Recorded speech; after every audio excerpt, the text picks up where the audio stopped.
તો ભાઈ તમને બધાને ખબર જ હશે કે મારી બોર્ડની એક્ઝામ ચાલુ છે, એટલા માટે આપણે ભાઈ મારે વિડીયો બનતી નથી, બ્લોગ બનતા નથી. અને જેવી જ મારી બોર્ડની એક્ઝામ પૂરી થશે 16 તારીખે એવી જ રીતના જ આપણે પછી જે ડેલી બનાવીએ છીએ એવી રીતના આપણે વિડીયો બનાવવાનું ચાલુ કરી દઈશું. અને અત્યારે મને લાગી ગઈ છે ભૂખ, એટલા માટે આપણે બનાવીશું ચાટ ચોરગરા. તો લઈ લીધી એક ડીશ, છરી લઈ લીધી, બરાબર છે. તો ચણા ચોર ગરમ બનાવવા માટે આપણને જોઈશું એક ડુંગળી અને એક છરી અને એક ટોમેટો. તો 3 વસ્તુ આપણે લઈ લીધું છે.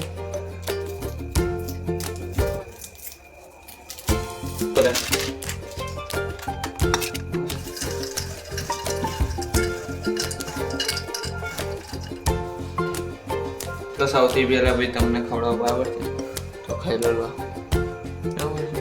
આપણે ખાઈએ.